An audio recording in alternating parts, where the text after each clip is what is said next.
नमस्कार, आपके साथ मैं हूं नेहा आनंद। नए साल की शुरुआत से ही बाजार कुछ डावाडोल सा है। नए निवेशकों का भरोसा भी बहुत कम हुआ है, लेकिन जी बिजनेस हमेशा आपके कॉन्फिडेंस को बढ़ाने का ही काम करता है और इस बार भी कोशिश यही है कि किस प्रकार से इस बाजार में भी आप एक बड़ी कमाई कर पाएं।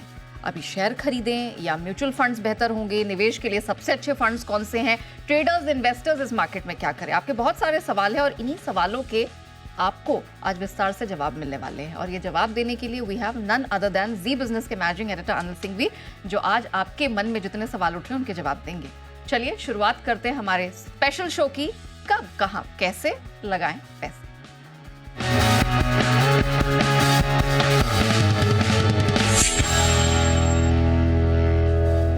तो थैंक यू सो मच आज हमें समय देने के लिए। सर, ये तो मैं पूछ ही लूंगी आपसे कि बाजार में पैसे कहाँ लगाने, पहले मुझे बताइए मैं लगाऊं क्यों भारतीय बाजार में? देखो, थैंक यू लास्ट में देना है अगर शो पसंद आ जाएगी बराबर, क्योंकि पिछले 4-5 दिनों से लगातार इस शो पे हम रिसर्च कर रहे थे और मैं हर वीकेंड ट्रैवल कर रहा हूँ। तो लोगों की रिक्वायरमेंट आती है, रिक्वेस्ट आती है कि सर ये तो ठीक है, पैसा लगाने का समय है, कब लगाना है, कैसे लगाना है, अलग अलग तरह के इन्वेस्टर्स हैं, शेयर कौन से लेने हैं, सेक्टर्स कौन से अच्छे हैं, फंड्स कौन से बढ़िया होंगे। तो आज उनके सारे जवाब देने की कोशिश की। लेकिन उससे पहले जो आपने कहा सवाल वो सही है कि क्यों लगाएं। पहले ये तो क्लियर होना चाहिए कि पैसा लगाने का सही समय है भी है कि नहीं। तो नंबर 1, बाजार के लिए बजट अच्छा था और आपके लिए, मार्केट के लिए साल की सबसे बड़ी इवेंट बजट होती है। अगर बजट आपका ठीक ठाक अच्छा निकल जाए, जो कि बाजार के लिए था ही, तो एक वो। दूसरा, आरबीआई के नए गवर्नर, उन्होंने आते ही बैंकिंग सेक्टर की समस्याओं को बहुत अच्छे से एड्रेस करना शुरू किया, सिस्टम में लिक्विडिटी डाली है। जाते जाते पिछले गवर्नर साहब ने सीआरआर कट किया था, रेट कट की शुरुआत हो चुकी है, तो पैसा भी आ रहा है बैंकिंग सिस्टम में और ब्याज दरें कम भी हो रही है। ग्लोबल टेंशन कम होती हुई दिख रही है। इजराइल हमास बंद होने के कगार पे है। रशिया यूक्रेन भी, जिस तरह से ट्रम्प साहब पूरे बाहें मतलब फोल्ड करके बोल रहे हैं कि कर दो, चुपचाप बंद हो जाओ, हो ही जाएगा। कच्चा तेल हमारा नीचे नीचे आ रहा है। इस साल का हमारा टारगेट $60 से $55 के बीच में है, तो वो भारत के लिए बहुत बढ़िया होगा। डॉलर इंडेक्स बढ़ना बंद हो गया क्योंकि डॉलर ही सबसे ज़्यादा मुश्किल पैदा कर रहा था दुनिया भर के मार्केट्स के लिए। तो 110 के आसपास आने के बाद अब धीमे धीमे नीचे आ रहा है, 107 के आसपास हो गया। रुपया लाइफ लो पर लाइफ लो बनाने के बाद थोड़ा गिरना रुका है। तो करेंसी की रिकवरी भी काफ़ी काम की है एफआईज के निवेश के नज़रिए के लिहाज से। रिटेल इन्वेस्टर्स डटे हुए हैं, टिके हुए हैं। 26,000 करोड़ की एसआईपी लगातार आ रही है, 25,000 करोड़ से ज़्यादा की, और उनके उत्साह और जोश और भरोसे में कहीं कोई कमी नहीं है। ये अच्छी बात है। और आखिर में सबसे बड़ी बात जिसकी वजह से हम कमज़ोर हुए, थोड़ी अर्निंग स्लो डाउन, थोड़ी जीडीपी स्लो डाउन और कंपनियों के नतीजे जो जिस तरह से आ रहे थे, उसको देखते हुए वैल्यूशंस बाजार के महंगे लग रहे थे। अब इस गिरावट के बाद बाजार के वैल्यूशन और स्पेशली लार्ज कैप शेयरों में वैल्यूशन आकर्षक हो चुके हैं। अगर 2 साल का किसी का व्यू है और अगर 20 के मल्टीपल से नीचे निफ्टी ट्रेड करता है तो आकर्षक वैल्यूशन माने जाएंगे। मिड कैप, स्मॉल कैप में थोड़े बहुत कहीं कहीं अभी भी महंगे हो सकते हैं, लेकिन कई जगह सस्ते भी हो गए। तो लार्ज कैप्स तो आपको ये साफ कर रहे हैं कि अब हमारे खरीदने का वक्त आया है। सर, ये सब तो अच्छी अच्छी चीजें, but the picture is not completely रोजी। तो रिस्क क्या है ये भी बताइए सर। रिस्क बहुत है, ऐसा नहीं कि बाजार में कभी रिस्क नहीं। जैसे आप पैसा लगाते हो सारी रिस्क दुनिया भर की शुरू हो जाती है। सबसे पहली तो एफआईज की है, जो बार बार लगातार बेच कर जा रहे हैं। इस बार जो बेचा है उन्होंने बड़ा तगड़ा वाला बेचा और लगातार बेचा है, तो अभी भी उनकी बिकवाली का डर खत्म नहीं हुआ है। दूसरा ये कि चीन थोड़ा ठीक करने की कोशिश कर रहा है, तो इमर्जिंग मार्केट्स में अब पिछले 3-4 साल में हमें भर भर के जो पैसे मिले थे अब शायद उतने ना मिले, थोड़े कम मिले, वो एक डर है ही। दूसरा, कंपनियों के नतीजों में सुधार थोड़ा दिखा है दिसंबर तिमाही के में, हल्का सा सुधार, लिटिल बिट। मार्च तिमाही के नतीजे अच्छे आने बहुत ज़रूरी है। अगर मार्च तिमाही के नतीजे अच्छे ना आए तो बाजार की तेजी बनना बहुत मुश्किल होगी। अल्टीमेटली बजाय बिना अर्निंग्स के बाजार चल नहीं सकते, क्योंकि फिर वो वैल्यूशन आपके जस्टिफाई नहीं होंगे। इकोनॉमी की रफ्तार थोड़ी सी धीमी पड़ती हुई दिखी है, वो धीमी ना पड़े। वैसे आरबीआई की तरफ से रिपोर्ट्स भी आई हैं कि ग्रोथ के संकेत थोड़े बेहतर होते हुए दिख रहे हैं। उम्मीद करें अब सरकार फुल एक्शन मोड में आ रही है कैपेक्स वगैरह को लेकर, तो हो सकता है। और आखिर में जो ट्रम्प साहब हैं वो कब आंख खोलेंगे उनका भरोसा नहीं है। मतलब उनका तीसरा नेत्र जब खुल जाए, टैरिफ वॉर एक बड़ी चिंता है थोड़े समय के लिए, 2-3 महीने के लिए, बाद में शायद हम उसको इग्नोर होते हुए देखें। सर, ये तो फैक्टर्स हो गए प्लस और माइनस के, लेकिन अब मैं डायरेक्ट लेवल्स पे आती हूँ। आप हर रोज मुझे एक लेवल घोंट के पिलाते हैं, अपसाइड में भी। अब डाउन साइड में ये जो 22,700 है, ये नया लेवल हमारे सामने आ रहा है, अगर ये टूटता है तो क्या रिस्क है? हाँ, ये बहुत अच्छा सवाल है और आपको समझना जरूरी भी है कि क्यों बड़े लेवल से। समझिए 22,700 के नीचे निर्णायक रूप से निफ्टी जाता है, क्योंकि 22,700 से 23,000 की रेंज में बार बार लगातार सपोर्ट ले रहा है, एक बार नहीं कई बार, इसलिए वो सपोर्ट लेवल बड़ा इंपॉर्टेंट हो जाता है। बार बार हथौड़ा मारो तो ताला टूट जाता है ना, तो इमीडिएटली आपके 22,500 छोटा सा सपोर्ट है, ये छोटा है, काम का नहीं है, छोटा सा सपोर्ट है, खाली एकेडमिक पर्पज से। उसके बाद जो आपके लिए सबसे काम की रेंज है वो है 22,100 से 22,300 की। जनवरी फरवरी 2024 में ये आपका हाई बना था, लो नहीं हाई बना था। इस हाई के बाद ऊपर तेजी बनी, तो अगला आपका बड़ा लेवल जो बनेगा जनवरी फरवरी का हाई 22,100 से 22,300 की रेंज में था, ये होगा। इसके बाद जो नेक्स्ट बड़ा सपोर्ट आएगा वो मार्च से जून 2024 के बीच में मल्टीपल सपोर्ट लिए नीचे की तरफ। पहले वाला मैंने हाई का बताया, अब नीचे की तरफ बता रहा हूँ।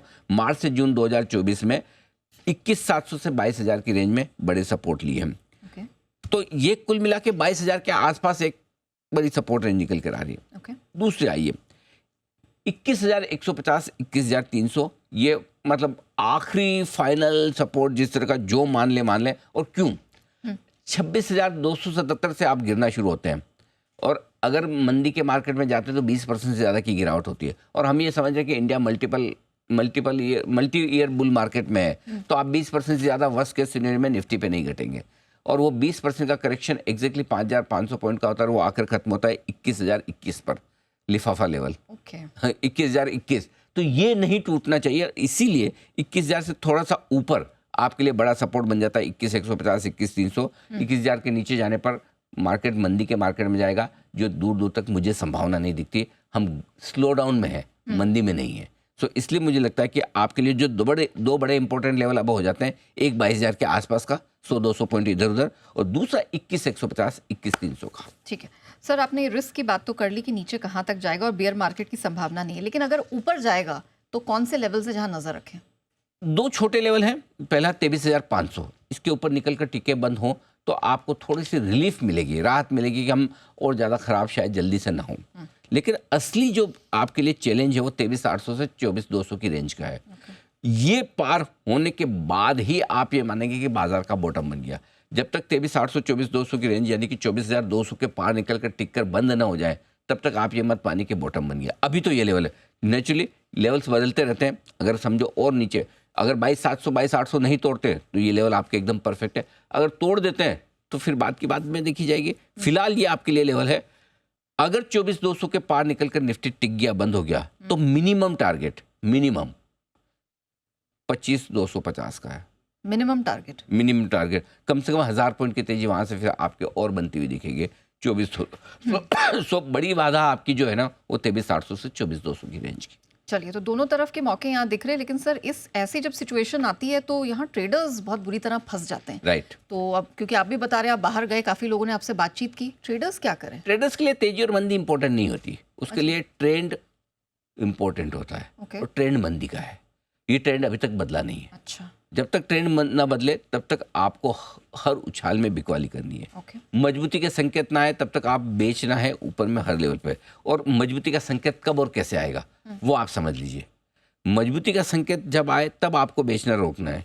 पहला 3 चीजें एक साथ होनी चाहिए, तब आप ये मानिए कि मजबूती के संकेत आना शुरू हो रहे हैं। नंबर 1, निफ्टी और बैंक निफ्टी दोनों एक साथ, ध्यान से सुनिएगा, दोनों एक साथ पिछले दिन के हाई के मुकाबले में ज़्यादा हाई बनाए और पिछले दिन के लो के मुकाबले में ज़्यादा बड़ा ऊपर का लो बनाए। यानी हायर हाइज और हायर लो होना चाहिए निफ्टी और बैंक निफ्टी का, दोनों का पिछले दिन के मुकाबले, पहली कंडीशन। दूसरी कंडीशन, दिन के दौरान लोअर लेवल से रिकवर होकर दिन के हाईएस्ट पॉइंट के आसपास बंद होने की कोशिश करें। ये दूसरी चीज, ये स्ट्रेंथ दिखाता है। और तीसरी चीज, पिछले दिन के हाई के ऊपर जाकर बंद हो। ये तीनों कंडीशन एक साथ जब आए, निफ्टी और बैंक निफ्टी और दोनों में साथ में आए, तो और भी बढ़िया। तो आप मान के चले कि मजबूती का पहला संकेत आया, और अगर ये 2-3 दिन आपके साथ हो जाए तो फिर आप समझ लीजिए, फिर टेंशन मत लीजिए, फिर हो गया, जितना खून खराब होना था, जितना खराब होना था, डन। तो ये आप तीनों चीजें बहुत ध्यान से गोट के पी जाइए अगर आप ट्रेडर हैं, तभी आपको पता चलेगा ट्रेंड रिवर्सल कहाँ होगा। ठीक है, नहीं तो तब तक आपका ट्रेंड मंदी का है, हर उछाल में बेचना है जब तक ये कंडीशंस पूरी नहीं हो रही है। अब आप कैसे करेंगे ट्रेड? अगर आप फ्यूचर्स में कर रहे हैं, हर एक बाय पोजीशन पर आपका पुट होना चाहिए। अच्छा, या फिर आप सिर्फ कॉल ऑप्शन के जरिए बाय पोजीशन बनाएं। ट्रेडर्स के लिए अगर लेना ही है, किसी को कई बार होता है ना मैं काउंटर ट्रेड लूंगा, तो फिर आपकी हेजिंग होना जरूरी है। ये ट्रेडर्स के लिए। ठीक है, चलिए ये तो आए दिन के कारोबारियों के लिए, लेकिन इन्वेस्टर्स क्या करें? क्या इस तरह के मार्केट में उनके लिए अब निवेश के मौके आ रहे हैं? बिल्कुल आ रहे हैं। खराब मार्केट में उनके नहीं आएंगे तो किसके आएंगे? सही बात। बिल्कुल है। ट्रेडर मंदी का ट्रेंड ट्रेड करेगा, लेकिन जिसको इन्वेस्ट करना है उसको तो खराब मार्केट में मिलेगा मौका। मौजूदा निवेश में बने रहें, नंबर 1। ओके, पहला, आपका जो शेयर अब तक नहीं बेचा है, अब नहीं बेचना है। सिर्फ क्वालिटी चेक कर ले, मेरे पास क्वालिटी है ना, कचरा तो नहीं। अगर आपके पास खराब क्वालिटी के शेयर तो आप बेचकर दूसरा खरीद लें, लेकिन अदरवाइज अच्छे शेयर हैं तो आपको पैनिक में नहीं बेचना है, नंबर 1। नंबर 2, पैसा कब और कैसे लगाना है। 1/3 पैसा आप अभी लगा लीजिए 23,000 के नीचे, 1/3 लगा लीजिए, ठीक है। 22,200 के आसपास आए, सेकंड इंस्टॉलमेंट 33% की जाएगी आपकी, और 23,100-300 की रेंज में आती है तो फाइनल इंस्टॉलमेंट आपकी चली जाएगी। यानी कि माफ़ कीजिएगा, सॉरी, 21,300 के आसपास आ जाए तो आपकी फाइनल इंस्टॉलमेंट चली जाएगी। सो कहने का मतलब है कि आप 21,300 के आसपास अगर गलती से आ जाए तो आप फुली इन्वेस्टेड हो जाएंगे। अब किसी को डर ये भी लगता है, हाँ 21,000 की बात करें, हाँ, देखिए कोई भी लेवल सेक्रोसेंट नहीं है। कोई भी लेवल नीचे या ऊपर की तरफ आप ये ना बोले कि नहीं टूट सकता है, टूटने में टूट सकता है। 1/3 तो अभी लगा लीजिए, ओके, 2/3 जो आपको लगाना है 33। अब आपका सवाल ये हो सकता है, अब मैं तो 1/3 लगा के बैठ गया और नहीं गिरा तो, हाँ, मुझे तो नहीं लगता कि ये गिरा। एग्रेसिव इन्वेस्टर है तो फिर आपको नहीं लगता है नहीं गिरेगा तो फिर किसी को पूछो मत, फिर लगा ही दो, क्योंकि गिर भी जाए तो कोई बात नहीं है। अल्टीमेटली 26,200-300 का हाई भी वापस बनेगा। आप निफ्टी 40,000 50,000 भी देखेंगे, समय कितना लगेगा वही तो बात है ना। तो ऐसी सिचुएशन में अगर आपको लगता है कि मुझे 1,000-2,000 पॉइंट की मंदी में मुझे कोई फर्क नहीं पड़ता है, 23 पे इन्वेस्ट करके 21 हो जाए मुझे चलेगा, क्योंकि मुझे सामने 30 और 35 दिखता है, तो फिर डाल दीजिए। दूसरा तरीका है कि नहीं मैं तो सेफ्टी चाहता हूँ भाई, मुझे रिस्क नहीं चाहिए लाइफ में, तो फिर आपके लिए दूसरा फॉर्मूला है मेरे पास। जब 24,200 के ऊपर निफ्टी निकल कर बंद हो जाए तब आपकी कंफर्मेशन हो जाएगी आप, लेकिन तब तक आप ये कह सकते हैं कि आपके 1,000-1,500 पॉइंट 1,200 पॉइंट की तेजी आपकी हाथ से निकल जाएगी, तो आप दोनों हाथ पे लड्डू नहीं रख सकते। अगर एकदम सेफ्टी के साथ चलना है तो 24,200 जब पार करें फुली इन्वेस्टेड, ठीक है, और नहीं तो अभी इन 3 लेवल पे जितना आपका मन करे। आपका अभी 50% का मन करता है अभी लगा लो, 75 करता है 75 लगा दो, या 1/3 लगा लो, आपकी श्रद्धा पे। ओके सर, अब बताइए निवेश के लिए बेहतर क्या है, क्या तरीका क्या होना चाहिए फिर? निवेश के लिए बेहतर एक ही चीज़ है, पैसा कमाने पे फोकस मत करिए, मतलब पैसा बचाने पे फोकस कीजिए। हाँ, ये मार्केट ऐसा नहीं, यहाँ आपको पैसा बचाना ज़्यादा ज़रूरी है बजाय कमाने के। पैसा बचाने की ट्रिक आपको आ गई तो पैसा तो आप इवेंचुअली कमा ही लोगे। इस मार्केट में जो पेशेंस के साथ बना रहता है वो पैसा कमा के जाता है। ऐसे में लार्ज कैप शेयरों में पैसा लगाना बेहतर है। ओके, बड़ी गिरावट के बाद लार्ज कैप शेयरों के वैल्यूएशन सस्ते हैं, mid cap small cap share में अभी भी रिस्क है, इसलिए सीधे सीधे तौर पर पैसा मत लगाइए। कहाँ किस में मार्जिन कॉल ट्रिगर हो गया, कोई खराब खबर पे 10-20% घट गया, आपको पता भी नहीं चलेगा। तो इसलिए वहाँ पर कभी भी मार्जिन कॉल आ गए, कुछ भी हो गया, एक्सीडेंट होने की रिस्क वहाँ खत्म नहीं हुई है। इसलिए मैं अभी भी कहूँगा अगर सीधे सीधे शेयर खरीदने तो लार्ज कैप ही खरीदिए। ठीक है, डन।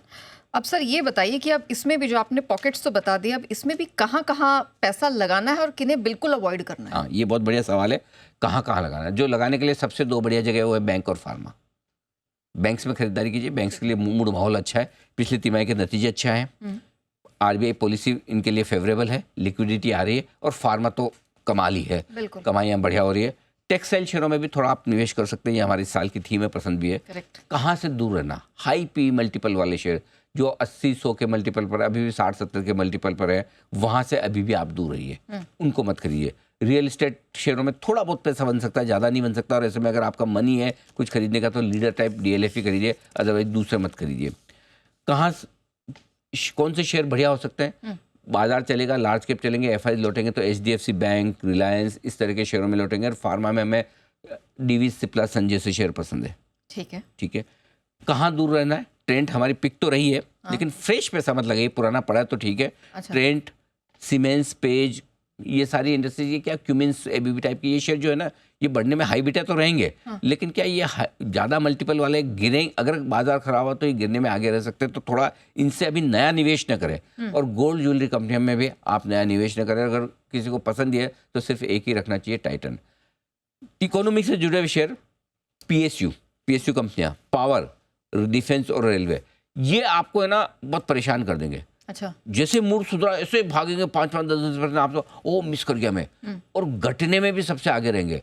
तो इसमें है ना आपका बड़ा हाई रिस्क वाला इन्वेस्टमेंट होगा। अगर करना है तो बहुत सोच समझ के छोटा एक्सपोजर रखें। सीधी सीधी बात ये कि सस्ते पी मल्टीपल वाले शेयर खरीदने हैं, डेट फ्री कैश रिच कंपनियां हैं वो खरीदनी जिनमें कर्ज नहीं है, और महंगे पी मल्टीपल वाले शेयरों से थैंक यू वेरी मच अभी नहीं लेंगे। सर और भी निवेश के तरीके होते हैं, क्या शेयर ही खरीदे जाएं या म्यूचुअल फंड्स भी एक अच्छा ऑप्शन है? म्यूचुअल फंड बेहतर ऑप्शन है, इस market स्पेशली अगर आप लार्ज और मिड कैप खरीद रहे हैं, मिड कैप और स्मॉल कैप खरीद रहे हैं, तब तो आपको 100% म्यूचुअल फंड लेना चाहिए। Okay. 4 तरीकों से आप पैसा लगा सकते हैं, मैं आपको बताता हूँ। नंबर 1, जिन लोगों को सिर्फ इक्विटी खरीदनी है, मैं इक्विटी इन्वेस्टर हूँ, मुझे इक्विटी में ही पैसा लगाना है, इसमें मोटा पैसा बनता है। 20% कोई mid cap small cap index घट गया, 12% आपका लार्ज कैप घट गया, तो अब मैं इक्विटी में ही लगाऊं, तो आपके लिए एक ही फंड सबसे बढ़िया है, वो है फ्लेक्सी कैप इक्विटी स्कीम्स। हर एक फंड के पास है फ्लेक्सी कैप स्कीम। में कौन सी में लगाना मैं आगे बता दूंगा। नंबर 2, जिनको कम रिस्क लेनी है, मैं मेरे लाइफ में टेंशन नहीं चाहिए, मुझे इक्विटी का ये जो ऊपर नीचे होता है ना बहुत स्ट्रेस होता है, आप डेट फंड में पैसा लगाइए। और कौन से डेट फंड में? Bond fund, long duration debt fund, जो लंबी अवधि वाले हैं, जिनकी मैच्योरिटी 20 साल, 25 साल, 30 साल, 35 साल के, इन शेयरों इन फंड में पैसा लगाइए। जो कहते हैं कि मुझे तो इक्विटी में भी वैल्यूशन ठीक रखें, ब्याज दरें घटेगी तो डेट में भी पैसा बनेगा, सही भी है, तो मुझे इक्विटी का टैक्स बेनिफिट मिले, मैं एक बैलेंस फंड चाहता हूँ, तो आप बैलेंस फंड में लगाइए पैसा। बैलेंस फंड में आपको फायदा ही होगा कि दोनों का बेनिफिट मिल जाएगा, इक्विटी की अपसाइड भी मिल जाएगी और डेट का टैक्स का बेनिफिट भी होगा। तो ये आपका तीसरा बहुत बढ़िया ऑप्शन है। और चौथा एक वो ऑप्शन है जिनको लगता है कि भाई डेट भी अच्छा लग रहा है, इक्विटी तो ठीक है ही है भाव से, और गोल्ड में भी सब लोग तेजी बोलते हैं अभी, और तेजी, तो मुझे तो वो भी चाहिए। तो आपके लिए बेस्ट है मल्टी एसेट एलोकेशन फंड, जिनमें इक्विटी, डेट और गोल्ड तीनों है, और जिसमें इक्विटी ज़्यादा ताकि आपको उसका टैक्सेशन बेनिफिट इक्विटी का मिल जाए। ये आपके लिए एक अच्छा। एक और बहुत सारे लोग मुझे पूछते हैं कि गोल्ड और इक्विटी में क्या करना चाहिए। तो अगर आप एग्रेसिव इन्वेस्टर्स और पोर्टफोलियो एलोकेशन बार बार लगातार ठीक से करना जानते हैं, तो धीरे धीरे हर उछाल में आप गोल्ड बेच सकते हैं। अच्छा। और हर गिरावट में इक्विटी लेते जाइए। ठीक है। गोल्ड से प्रॉफिट बुक करके इक्विटी में पैसा लगाना शुरू कीजिए। ये आपका एक बहुत बढ़िया ट्रेड हो सकता है। $2950 है, हर 50, 75 या $100 आप डिसाइड कर लें, गोल्ड बढ़ेगा तो मैं थोड़ा थोड़ा गोल्ड बेचते जाऊंगा। अच्छा। और हर इक्विटी में 2% इक्विटी घटेगी इंडेक्स के लेवल पे, कि 22,700 से अगर 22,500 आ गया, 22,200, 300 आ गया, 21,800 आ गया, तो मैं पैसा लगा दूंगा। ठीक है। तो ये एक बहुत बढ़िया स्ट्रेटजी हो सकती है एग्रेसिव इन्वेस्टर्स जो प्रॉपर अलोकेशन कर सकते हैं। अब एक एक करके सर मैं स्कीम का नाम जानना चाहती हूँ। आपने फ्लेक्सी कैप से शुरुआत की, अब इसमें कौन से फंड्स आपको पसंद है ये बताइए। फ्लेक्सी कैप में पारंपरिक फ्लेक्सी कैप फंड जो इक्विटी है, ये सारे इक्विटी फंड है। HDFC फ्लेक्सी कैप, कोटक और SBI फ्लेक्सी कैप, इन चारों में से जो आपको पसंद आए कोई भी लगा लीजिए। ओके। ये फ्लेक्सी कैप हो गया। ठीक है। डेट कैटेगरी में क्या? डेट में HDFC long duration fund, SBI long duration और ICICI Pru long duration fund, ये तीनों फंड है। इनमें से आपको जो पसंद आए वो लगा लीजिए। चाहे तो आप एक एक फंड भी ले सकते हैं, एक से ज़्यादा भी ले सकते हैं। Balance equity funds, HDFC balance equity fund, SBI और कोटक, इन तीनों के बैलेंस इक्विटी फंड है। तीनों आराम से आप यहाँ पर पैसा लगा सकते हैं, कोई दिक्कत नहीं। ओके। और अंत में sir multi asset allocation fund? Multi asset allocation fund में Kotak multi asset allocation fund है, SBI multi asset allocation fund है और HDFC asset multi asset allocation fund है। इन फंड्स में भी पैसा लगाने के 2 तरीके हैं यहाँ। एक तो ये कि अगर आपको लगता है कि आपको ज़्यादा AUM वाले फंड में पैसा लगाना है, वो लगा सकते हैं। वो हो सकता है आपको रिटर्न थोड़ा कम दे, लेकिन स्टेबिलिटी ज़्यादा देंगे। कुछ लोगों को रिटर्न ज़्यादा चाहिए तो कम AUM वाले फंड्स में भी पैसा लगा सकते हैं। दोनों में से आपको जो स्ट्रेटेजी समझ में आए उसके हिसाब से आगे बढ़ सकते हैं। ओके सर, आपने हमारे दर्शकों की तो काफ़ी मदद कर दी, लेकिन हमेशा मुझे आपसे एक वर्ड ऑफ एडवाइस चाहिए होती है, जो मैं आपके एक गुरु मंत्र के तौर पर देखती हूँ। तो सर ज़रा बताइए क्या होगा मंत्र हमारे दर्शकों के लिए? देखिए, 2-3 चीज़ें बहुत समझनी ज़रूरी है। नंबर 1, बाजार की ये गिरावट पहली नहीं है और नहीं आखिरी है। ओके। इससे पहले कई बार बाजार कुछ अच्छी वजह से और कुछ बिना वजह के भी गिर चुके हैं। इस बार की गिरावट की वजह थोड़े महंगे वैल्यूशन और थोड़ी धीमी पड़ती हुई अर्निंग ग्रोथ ये थी, जो अब काफ़ी हद तक प्राइस में आ चुकी है। सो इसलिए हमेशा याद रखें कि बाजार की ये गिरावट पहली और आखिरी नहीं है, नंबर 1। दूसरा, हर गिरावट के बाद बाजार नए रिकॉर्ड बनाता है। ठीक है, बॉटम जहाँ भी बनेगा वो 22,700, 22,800 है या 22,000 होगा या 21,000 होगा, वो हमें नहीं पता, वो बनने के बाद ही पता चलेगा। लेकिन एक चीज़ पता है, जब जब बॉटम बनने के बाद नए रिकॉर्ड हमेशा बने। आप साल 2000 ले लें, 2008 ले लें, 2013 ले लें, 2020 का कोविड ले लें, समय कितना लगेगा और नया हाई कितना बनेगा वो अपनी जगह एक अलग विषय है, लेकिन बनता है हमेशा, और नया रिकॉर्ड बनता है। नया रिकॉर्ड पुराने रिकॉर्ड से काफ़ी ऊपर का होता है। नया रिकॉर्ड जैसे कोविड के वक्त 12,400 से निफ्टी घटकर 7,500 आया, लेकिन वापस बना तो 7,500 से 12,400 आके नहीं रुक गया, ये 26,000 पहुंचा है। 26,000 पहुंचा है। करेक्ट। सो कभी कम बढ़ सकता है, कभी ज़्यादा बढ़ सकता है, लेकिन नए रिकॉर्ड बनते हैं। तीसरी चीज़ जो सबसे इंपॉर्टेंट है एज एन इन्वेस्टर, आपको भरोसा रखना बहुत ज़रूरी है और समय देना जरूरी है। आप ये चाहें कि जितना जोर से घटाए, जितना जल्दी घटाए, मेरा उतना ही वापस आ जाए तो अपनी किस्मत। करेक्ट। लेकिन हर चीज़ को समय देने से काम होता है। मैं इन जनरल पोर्टफोलियो और मार्केट की बात कर रहा हूँ। कोई आपका स्टॉक अगर बहुत ही कचरा शेयर खरीद लिया है तो जरूरी नहीं कि उसका भाव हर बार आए, वो एक अलग चीज़ हो सकती है। इन जनरल मार्केट में अगर आपका ट्रस्ट है, कॉन्फिडेंस है, भरोसा है और आप इन्वेस्टमेंट को अपना समय देंगे तो वापस से आपको पैसा बनाने का मार्केट मौका देगा। और एक चीज़ हमेशा ध्यान रखिए, सबसे बढ़िया समय पैसा लगाने का सबसे खराब मार्केट में होता है। ठीक है, ऐसे में अगर आपको अच्छे भाव चाहिए तो समय अच्छा नहीं मिलेगा, अच्छा समय चाहिए तो भाव ऊपर के मिलेंगे। और इसीलिए आखिरी बात जो मैं आपको कहना चाहता हूँ, मैं हमेशा कहता हूँ मार्केट में आप भाग लें। भागले का दो मतलब होता है हिंदी में, एक भाग ले मतलब रन अवे, भाग जाओ सब कुछ छोड़ के, और दूसरा भाग ले मतलब पार्टिसिपेट करें। तो ये भाग लेने का समय यानी कि भाग जाने का समय नहीं है। क्या बात है। भाग लेने का, पार्टिसिपेट करने का समय, नहीं कि भाग जाने का। समझिए आपने 26,000 में एंट्री कर ली, 25,500 में कर ली, 25,000 पे ले ली, आपकी एंट्री गलत हो गई। एक काम गलत किया ना लाइफ में तो और गलत करने। अगर अब आप मैदान छोड़ के भाग जाएंगे तो दूसरी गलती करेंगे, और जब फिर वापस 26,000, 27,000 और 30,000 निफ्टी कभी आएगा, देखिएगा अरे गलती कर ली। सो इसलिए प्लीज़ अपना भरोसा देश में बनाए रखें, देश की इकोनॉमी बनाए रखें, मार्केट में बनाए रखें, पुराना ट्रैक रिकॉर्ड देखें, इतिहास देखें, और कुछ समझ में ना आए, किसी पे भरोसा ना हो, सिर्फ सेंसेक्स और निफ्टी के फंड खरीद कर बैठ जाए शांति से। आज तक इतने सालों के इतिहास में कभी इनमें न ताला लगा है, न बंद हुआ है, और न कभी खत्म हुए हैं। 50% से ज़्यादा के करेक्शन के बाद भी नए हाई बने। इसलिए प्लीज़ इस वक्त सबसे बड़ी बात, और डर लगे स्क्रीन देखकर, रोज की गिरावट को देखकर, तो थोड़े समय के लिए दूर हो जाए मार्केट से, 2-3 महीना संन्यास ले लें, और बाद में जब सब ठीक होने लगे फिर लौटें। ऑलराइट, चलिए, thank you so much sir आज हमारे साथ जुड़ने के लिए। आई एम श्योर हमारे दर्शकों के मन में जितने भी सवाल होंगे, चाहे वो ट्रेडर हो, निवेशक हो या म्यूचुअल फंड के माध्यम से पैसा लगाते हो, उनकी काफ़ी हद तक यहाँ दिक्कतें या सवाल दूर हुए होंगे। चलिए, हमारी खास पेशकश में इतना ही। हमें ज़रूर अपने विचार, अपने कॉमेंट्स, अपने आइडियाज़ शेयर करना बिल्कुल मत भूलिएगा। आपसे फिर से मुलाकात होगी। हमें दीजिए इजाज़त।